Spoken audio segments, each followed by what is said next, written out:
Hi guys, welcome back to my channel. मेरा नाम है ऋषभ गोयल। हम ब्रांच एंड बाउंड पढ़ रहे थे, जिसमें मैंने अभी तक उसके आपको मेथड्स बता दिए थे। हमने 3 मेथड्स पढ़े थे पिछली वीडियो में, जो है फीफो प्रिंसिपल, लीफो और least cost branch and bound. अगर आपने अभी तक वो नहीं देखे हैं तो मैं पिछली वीडियो का लिंक नीचे डिस्क्रिप्शन में दे दूंगा और ऊपर आई बटन में भी दे दूंगा। आप वहाँ से भी जाके उनको देख सकते हैं। उस वीडियो को देखने के बाद अब हम उसकी एप्लीकेशंस को पढ़ेंगे। वो है 01 नैपसेक्स प्रॉब्लम और ट्रैवलिंग सेल्समैन प्रॉब्लम। अब इन प्रॉब्लम्स में हम least cost branch and bound का यूज़ करेंगे। हमारा जो मेन टॉपिक रहेगा वो रहेगा least cost branch and bound. अब हम इसमें देखते हैं कि 01 नैपसेक्स प्रॉब्लम मैंने आपको पहले भी पढ़ाया था डायनामिक प्रोग्रामिंग में, और उससे भी पहले पढ़ा था हमने हमारे ग्रीडी मेथड में। अब नैपसेक्स प्रॉब्लम एक ऐसी प्रॉब्लम है जिसमें हमें प्रॉफिट्स गिवन होते हैं और वेट गिवन होते हैं। हमें हमारे बैग के कैपेसिटी के अकॉर्डिंग उसमें वेट्स फिट करने होते हैं ताकि हमारा जो उसका प्रॉफिट है वो मैक्सिमाइज हो सके। बट ब्रांच एंड बाउंड एक ऐसी टेक्निक है जो, या फिर आप कह सकते हैं एक ऐसा फॉर्मूला है जो सिर्फ हमारे मिनिमाइजेशन प्रॉब्लम को ही सॉल्व करने के लिए यूज़ होता है। पर अगर हमें मैक्सिमाइजेशन प्रॉब्लम सॉल्व करनी हो तो हम हमारे प्रॉफिट्स या वेट्स की वैल्यूज़ को, साइंस को चेंज कर देते हैं। अगर पॉजिटिव है तो हम उसको नेगेटिव में कन्वर्ट कर देंगे ताकि हम उसको एज एक मिनिमाइजेशन प्रॉब्लम सॉल्व कर सकें। हम उसको मिनिमाइजेशन प्रॉब्लम मान के सॉल्व करते हैं और जो भी हमारा एंड में आउटपुट आएगा उस वाले आउटपुट का साइन को हम फिर रिवर्स कर देंगे ताकि हमें हमारे मैक्सिमाइजेशन सॉल्यूशन मिल सके। ये मेथड होता है ब्रांच एंड बाउंड के थ्रू नैपसेक्स प्रॉब्लम को सॉल्व करने का, क्योंकि नैपसेक्स प्रॉब्लम में हमें प्रॉफिट्स को मैक्सिमाइज करना होता है। बट ब्रांच एंड बाउंड मैंने आपको पिछली वीडियो में बताया था, वो सिर्फ मिनिमाइजेशन को ही सॉल्व कर सकता है। और मैक्सिमाइजेशन को मिनिमाइजेशन में कन्वर्ट करने के लिए हमारे पास जो कॉस्ट या प्रॉफिट गिवन होता है उसे हम साइन चेंज कर देते हैं। अब हम इसमें एक एग्जांपल देखते हैं और फिर आगे स्टार्ट करेंगे। सपोज हमारे पास एक एग्जांपल है जिसमें हमें प्रॉफिट्स एंड वेट्स गिवन है। हमारे पास 4 वेट्स हैं। नैपसेक्स प्रॉब्लम में हमारे पास एक वेट की कैपेसिटी गिवन होती है, एक बैग की कैपेसिटी गिवन होती है। सपोज हमारे पास वो बैग की कैपेसिटी इधर 15 है और नंबर ऑफ ऑब्जेक्ट्स है हमारे पास 4। तो ये हमारे पास 4 प्रॉफिट्स हैं और 4 वेट्स हैं। नैपसेक्स प्रॉब्लम में हमें बैग की जो कैपेसिटी है उसके अकॉर्डिंग उसमें वेट्स डालने होते हैं ताकि हम उसके जो प्रॉफिट है उसको मैक्सिमाइज कर सकें। बट इधर हमारे पास है 01 नैपसेक्स प्रॉब्लम। 01 का मतलब है या तो हम जो वेट्स हैं उनको टोटली कंसिडर करेंगे या फिर बिल्कुल भी कंसिडर नहीं करेंगे। हम वेट्स का फ्रैक्शनल पार्ट नहीं ले सकते। तो इधर जो कंडीशन बनेगी, सपोज ये हमारे ऑब्जेक्ट्स हैं x1, x2, x3, x4, ये हमारे कुछ xi ऑब्जेक्ट्स हैं। तो अगर हम इनके वेट्स का wi xi करें, sigma is less than equal to m। इसका मतलब हम जो भी वेट्स कंसिडर करेंगे, आइदर टोटली 1 और टोटली 0, यहाँ पर हम क्या लिखेंगे 1 या 0, तो उनकी जो कैपेसिटी है वो जो हमारी बैग की कैपेसिटी है उससे कम होनी चाहिए और जो हमारा प्रॉफिट है वो हमें मैक्सिमाइज करना है। तो इसमें हम 2 वेरिएबल्स लेते हैं, एक हम लेते हैं अपर बाउंड और एक हम लेते हैं कॉस्ट। अपर बाउंड हम लिखते हैं, upper bound u is equals to sigma of i is equals to 1 से लेके n P I X I. इसका मतलब है कि जो सम ऑफ प्रॉफिट अगर हमने 10 लिया ऑफ ऑब्जेक्ट 1, अगर हमने उसको पूरा कंसिडर करा, मतलब xi का मतलब है 1 मतलब पूरा कंसिडर करा और 0 मतलब बिल्कुल भी कंसिडर नहीं करा। ऐसे ही अगर हमने ऑब्जेक्ट 2 लिया, ऑब्जेक्ट 3 लिया, तो उनका जो भी हम प्रॉफिट्स का सम करेंगे उसे हम लेंगे अपर बाउंड और एक हम लेंगे cost. c is equals to sigma P I X I, I is equals to 1 से लेके n। अब इनके फॉर्मूलेज तो सेम है बट इसमें डिफरेंस क्या है, जो हमारे कॉस्ट है इसमें हम फ्रैक्शनली भी कंसिडर कर सकते हैं। Fractions are considered. अब इसमें यह सोचने वाली बात है कि भाई 01 नैपसेक्स प्रॉब्लम में तो हम फ्रैक्शंस क्यों कंसिडर कर रहे हैं। हम इसमें फ्रैक्शंस इसलिए कंसिडर करेंगे जस्ट फॉर कंप्यूटेशन, मतलब सिर्फ आंसर निकालने के लिए हम फ्रैक्शंस को कंसिडर करेंगे ताकि हम पता लगा पाए कि हमारी कॉस्ट क्या आ रही है और कौन सा मिनिमम कॉस्ट का हमें ब्रांच सिलेक्ट करना है। आगे आप समझ जाएंगे कि मैं क्या कह रहा हूँ। अब जैसे हमारे पास ये जो एग्जाम्पल है इसमें हमारे पास सपोज सॉल्यूशन निकलता है कुछ s is equals to x1 x2। हमारे पास सॉल्यूशन निकला कि हमारे पास 2 ऑब्जेक्ट्स हम कंसिडर कर सकते हैं, एक x1 और एक x2, या हम कह सकते हैं हमारे पास सॉल्यूशन है 1 1 0 0। मतलब पहला ऑब्जेक्ट हम कंसिडर करेंगे, दूसरा भी कंसिडर करेंगे, थर्ड नहीं करेंगे और फोर्थ नहीं करेंगे। तो ये है इस क्वेश्चन के सॉल्यूशन को लिखने का तरीका। मतलब ये वाला हमारे पास क्या है, इसे हम कहेंगे वेरिएबल सॉल्यूशन और इसे हम कहेंगे फिक्स्ड सॉल्यूशन, इसे हम कहेंगे फिक्स्ड सॉल्यूशन। ये हमारा सॉल्यूशन लिखने का तरीका है। दोनों सॉल्यूशंस हैं सेम, क्योंकि हमने इसमें x1 x2 कंसिडर करा है और इसमें भी हमने x1 x2 कंसिडर करा है, बट इसे हम फिक्स करेंगे और इसे वेरिएबल। अब ब्रांच एंड बाउंड में हमने पढ़ा था कि हमें ये स्टेट स्पेस सर्च ट्री से ही बनाना होता है। मतलब ब्रांच एंड बाउंड क्या यूज करता है, state space search tree use करता है। और इस वाले क्वेश्चन को हम सॉल्व करने के लिए क्या यूज करेंगे, LCBB, मतलब least cost branch and bound. अब सपोज हम स्टार्ट करते हैं हमारे फर्स्ट नोड से, नोड 1। इसमें हम जो हमारा अपर बाउंड है उसे हम स्टार्टिंग में लेंगे infinity, upper is equals to infinity. ये सब हमें कंसिडर करके रखना होता है पहले से कि अपर हम लेंगे इन्फिनिटी। अब उसके बाद हम हमारा जो फर्स्ट नोड है उसको कैलकुलेट करेंगे, उस पर हम अपर भी कैलकुलेट करेंगे और कॉस्ट भी कैलकुलेट करेंगे। फर्स्ट नोड पे हम सबसे पहले चेक करते हैं कि हमारी बैग की कैपेसिटी के लिए हम इसमें कितने वेट्स पुट कर सकते हैं। सपोज अगर हम U सिलेक्ट करें, पहले हम U कैलकुलेट करते हैं, U is equals to sigma PI XI, और इधर हम क्या ले सकते हैं, सिर्फ 0 या 1, मतलब हमें इसको पूरा कंसिडर करना है। फ्रैक्शनल पार्ट हम कॉस्ट में कंसिडर करेंगे। तो अगर हम PI XI लिखें, मतलब पहले हमने लिया profit of first object, weight of second object, plus profit of second object, weight of second object, plus profit of third object, weight of third object. अब आप देखेंगे अभी तक हमारे पास वेट कितना हो चुका है, 12, कैपेसिटी है 15 की। अगर हम नेक्स्ट वेट भी कंसिडर करेंगे एज इट इज, तो वो कैपेसिटी को एक्सीड कर जाएगा। इसका मतलब हम नेक्स्ट वेट को कंसिडर नहीं कर सकते। हमारे पास यहाँ पर प्रॉफिट कितना हुआ, 20 एंड 32, नेट प्रॉफिट हमारा हुआ यहाँ पर 32। हम इसमें फोर्थ ऑब्जेक्ट कंसिडर नहीं कर पाए, क्योंकि अपर बाउंड में हमें या तो ऑब्जेक्ट पूरा कंसिडर करना होता है या बिल्कुल भी कंसिडर नहीं करना होता। अब जैसे मैं आपको यहाँ पर बताऊं, हमने जब ऑब्जेक्ट 1 कंसिडर करा था तो हमने इधर लिखा ऑब्जेक्ट 1 का प्रॉफिट इंटू XI। XI क्या था, हमने उसको फुल कंसिडर करा, दैट इज 1, 10 इंटू 1, 12 इंटू 1।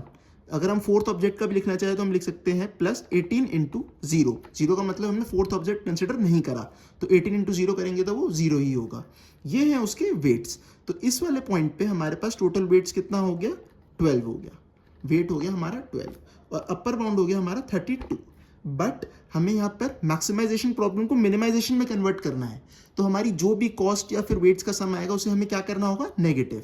तो ये हमारी जो कॉस्ट चाहिए इसे हम क्या कर देंगे, नेगेटिव, ताकि हम इसको मैक्सिमाइजेशन को मिनिमाइजेशन में कन्वर्ट करके सॉल्व कर सकें।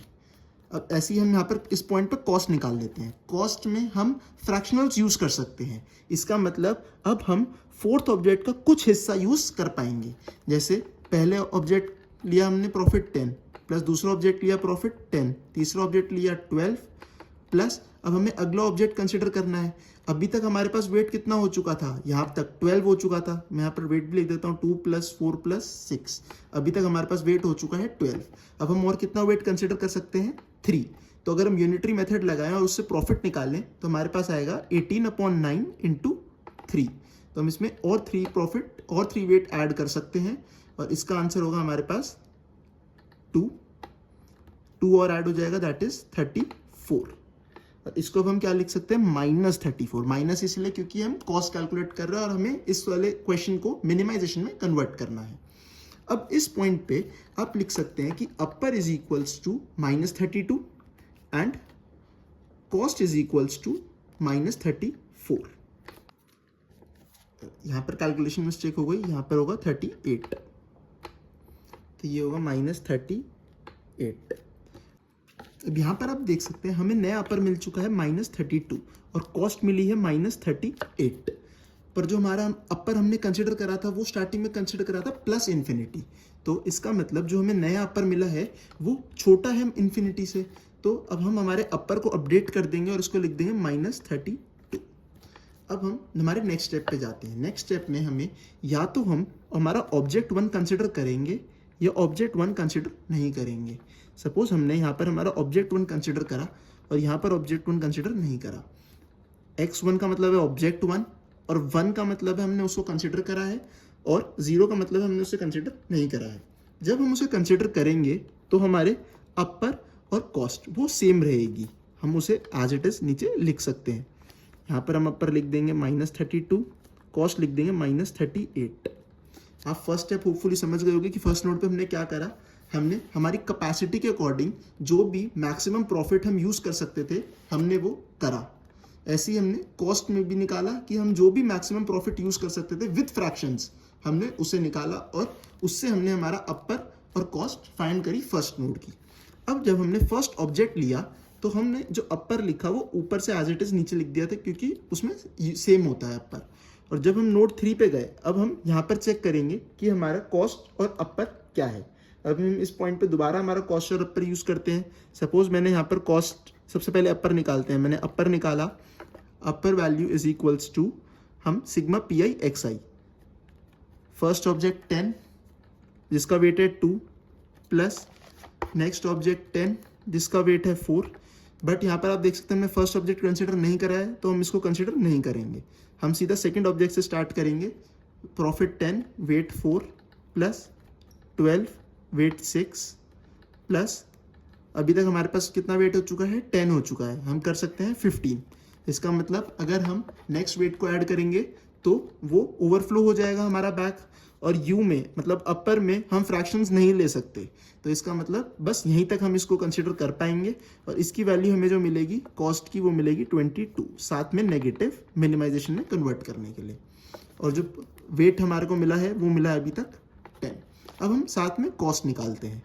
Cost is equals to first object हम कंसिडर नहीं करेंगे, सेकेंड ऑब्जेक्ट से स्टार्ट करते हैं 10 प्लस 12 प्लस अब अगर हम 9 को पूरा कंसिडर करेंगे तो ओवरफ्लो हो जाएगा, इसका कुछ फ्रैक्शन करना पड़ेगा। तो हमारे पास कितना वेट बचा था, पहले था 10, कैपेसिटी थी 15 की, तो इसका मतलब हम जो नेक्स्ट वेट अब ले सकते हैं वो सिर्फ 5 का ले सकते हैं। तो अब हम इसमें यूनिटरी मेथड लगाएंगे 18/9 इंटू 5, तो इसका मतलब 9 to 18। अब इसमें हम 10 और ऐड कर सकते हैं, दैट इज 32। अब हम इसमें देंगे -32। ये अब हमारी आ गई नोड 3 पे नई कॉस्ट और नया upper. Upper value is equals to -22, cost is equals to -32। यहाँ पर अब आप नोटिस करेंगे पॉइंट कि जो हमारा अपर है वो -32 है और अब जो नया अपर मिला है वो है -22।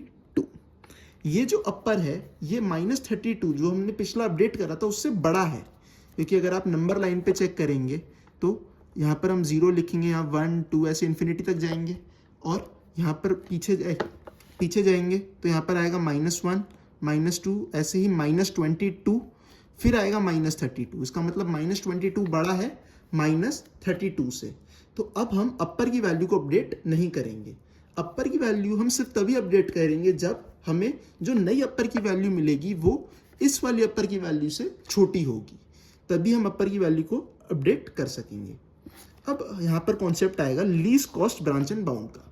Least cost branch and bound कहती है कि हमें सबसे पहले उस वाली नोड को ट्रैवर्स करना है या फिर उस वाली नोड को सिलेक्ट करना है जिसकी कॉस्ट सबसे कम है। यहाँ पर हमारे पास कॉस्ट कौन सी है, एक -38 और एक कॉस्ट -32। अब इन दोनों में से सबसे कम कॉस्ट किसकी है, वो है नोड 2 की। इसका मतलब सबसे पहले हम नोड 2 को ट्रैवर्स करेंगे। अब हम नोड 2 को ट्रैवर्स करते हैं। अब जब हम नोड 2 को ट्रैवर्स करेंगे तो अब हमारे पास ऑब्जेक्ट कौन सा होगा, सेकंड। फर्स्ट ऑब्जेक्ट तो हमने देख लिया कि या तो हम उसे कंसिडर करेंगे या नहीं करेंगे। अब जब हम नेक्स्ट ऑब्जेक्ट कंसिडर करेंगे वो होगा हमारा ऑब्जेक्ट 2। तो यहाँ पर भी हमारे दो केस बनेंगे, या तो हम ऑब्जेक्ट 2 कंसिडर करेंगे या नहीं करेंगे। x2 इज इक्वल्स टू 1 और x2 इज इक्वल्स टू 0। जब हम उसी ऑब्जेक्ट को कंसिडर कर रहे होते हैं तो हमारी जो अपर और कॉस्ट की वैल्यू है वो हम एज इट इज ऊपर से नीचे लिख सकते हैं। तो यहाँ पर हमारी जो अपर की वैल्यू होगी वो होगी -32, कॉस्ट होगी -38।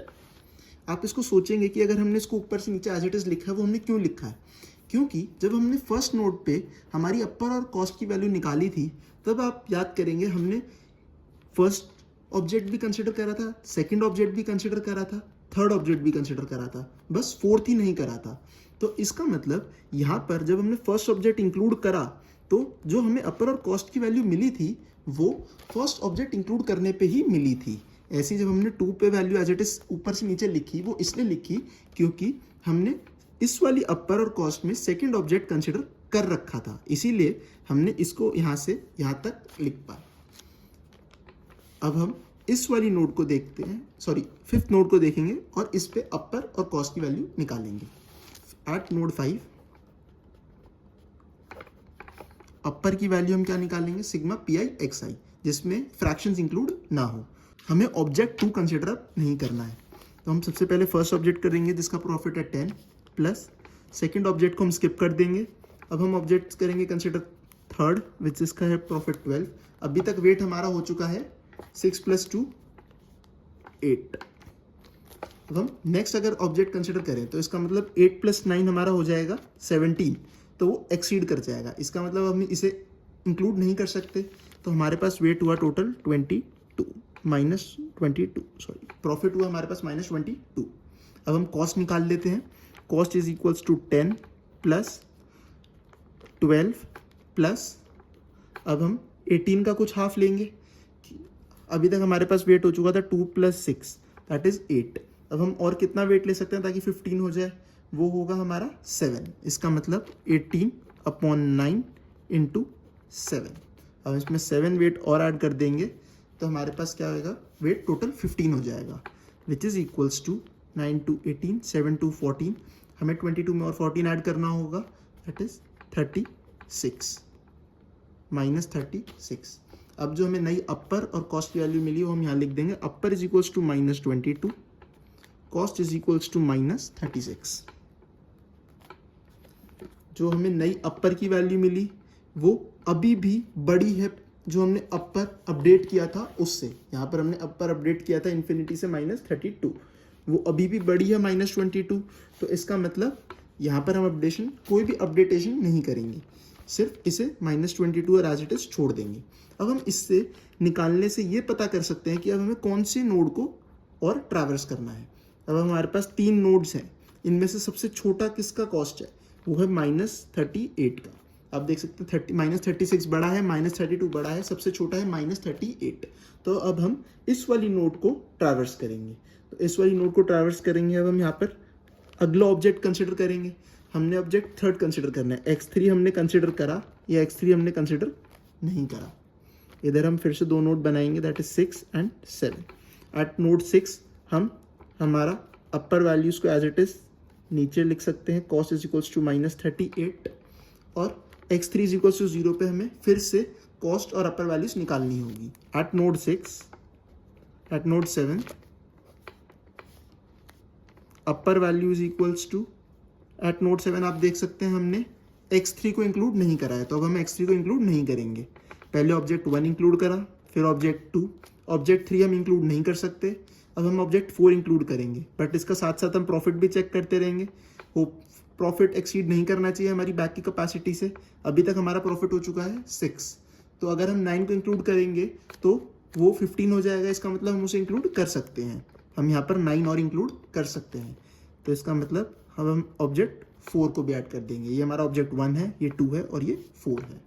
तो टोटल हमारे पास अब अपर की वैल्यू क्या आ जाएगी, 38, that is in negative. Negative हम सिर्फ मिनिमाइजेशन के लिए लगा रहे हैं। और कॉस्ट निकालेंगे। कॉस्ट में हम लिखेंगे 10 + 10 प्लस एज इट इज 18, क्योंकि हमें पूरा ही कंसिडर करना पड़ रहा है कैपेसिटी के लिए। 2 + 4 + 9, इधर हमें कोई भी फ्रैक्शनलाइजेशन नहीं करनी पड़ रही। तो ये हो गया -38। नई अपर और कॉस्ट की वैल्यू अब हमारे पास आ गई -38, कॉस्ट की भी वैल्यू आ गई -38। अब आप देख सकते हैं हमारे पास जो अपर आया वो -38 है और जो हमारा पुराना अपडेटेड अपर था वो था -32। तो इसका मतलब जो नया अपर आया है वो हमारे पुराने अपडेटेड अपर से छोटा है।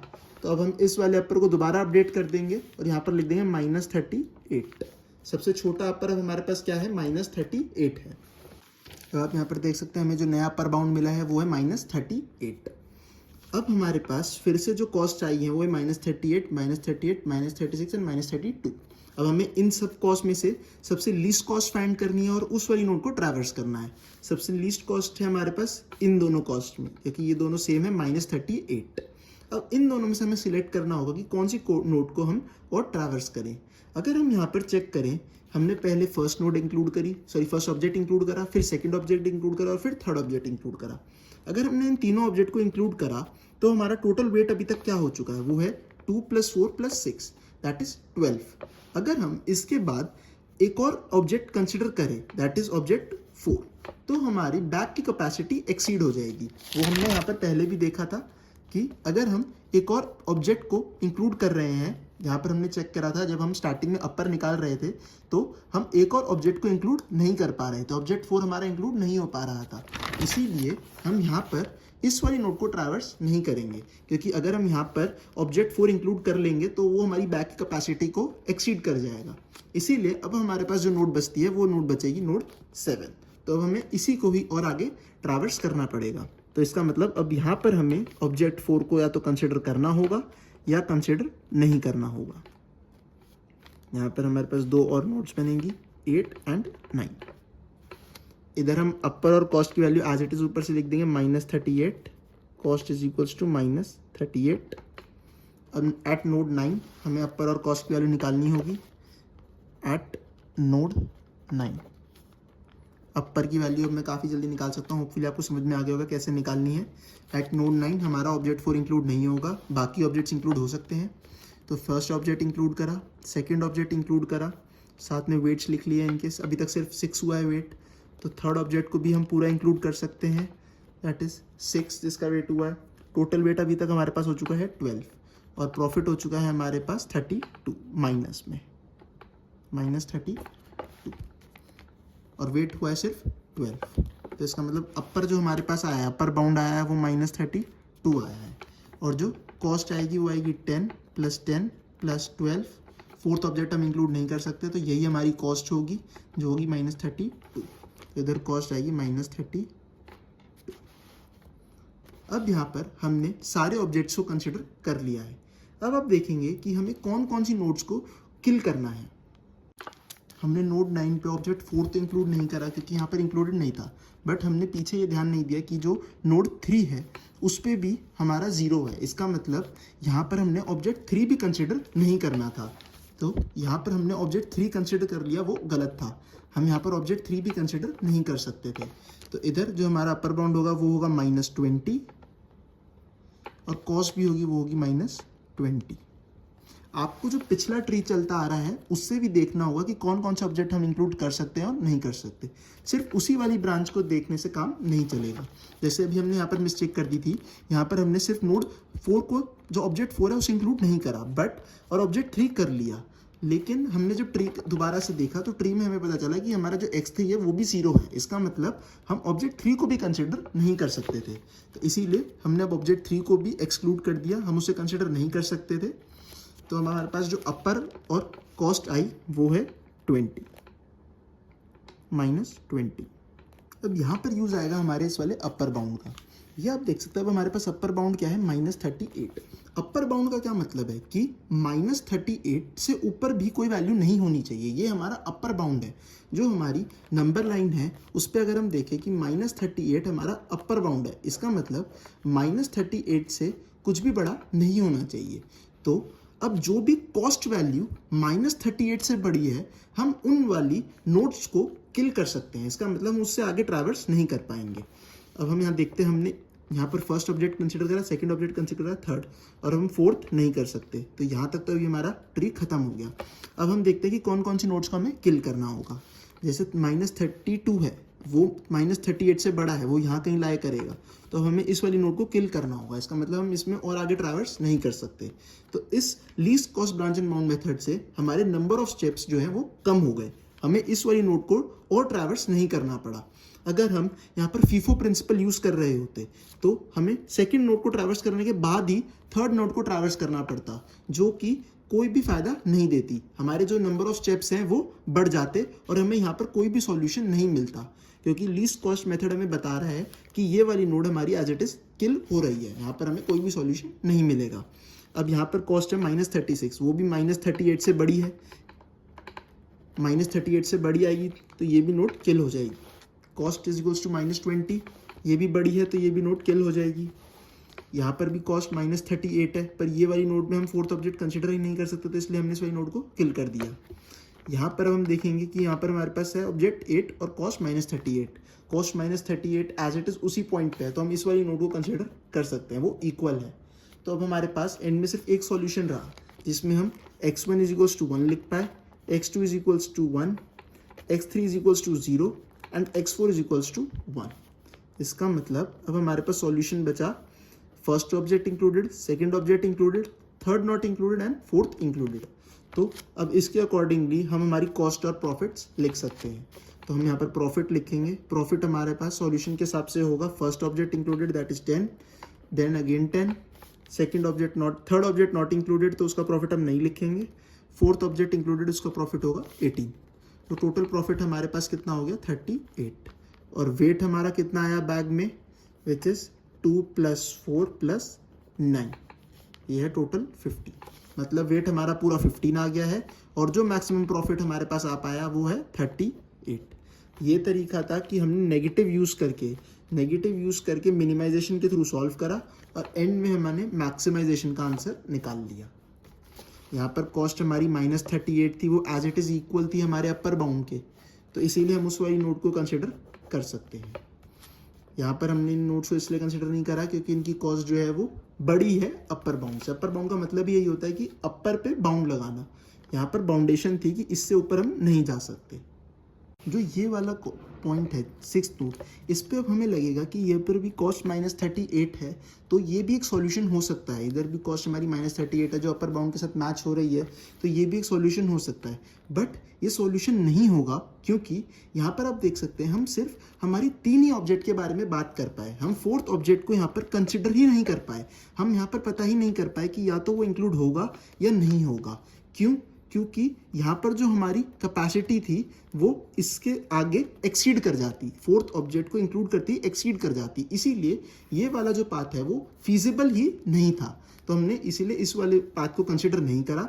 जो हमारे बचे हुए पाथ थे उसमें हमने चेक करा कि कौन सी कॉस्ट हमारे अपर बाउंड से ज़्यादा है, उन वाली नोट्स को हमने किल कर दिया। तो एंड में हमारे पास जो भी नोट्स बची वो हमारा सॉल्यूशन था। हमारे पास यहाँ पर जैसे सिंगल नोड आई है तो किसी एग्जाम्पल में हमारे पास मल्टीपल नोट्स भी आ सकती हैं, हमारे पास मल्टीपल सॉल्यूशंस भी हो सकते हैं, बट जो प्रॉफिट होगा वो एक ही होगा, दैट इज 38। होपफुली आपको एग्जाम्पल समझ में आया होगा। यही था 01 knapsacks problem using branch and bound. अगर आपको मेरी वीडियोस अच्छी लग रही हों तो अपने फ्रेंड्स के साथ ज़रूर शेयर करें ताकि उनकी भी सेमेस्टर एग्जाम्स में हेल्प हो सके और वो भी काफ़ी अच्छे नंबर ला सकें। प्लीज़ मेरे चैनल को सब्सक्राइब करें ताकि आपको जो भी मैं वीडियोस अपलोड करूं उनकी नोटिफिकेशंस हैंड टू हैंड मिलती रहें। मैं वीडियोस को लाइक करें और आपको अगर कोई भी डाउट है तो आप कमेंट सेक्शन में पूछ सकते हैं, मैं वहाँ से उसका सॉल्यूशन आपको दे दूँगा। Thank you, bye.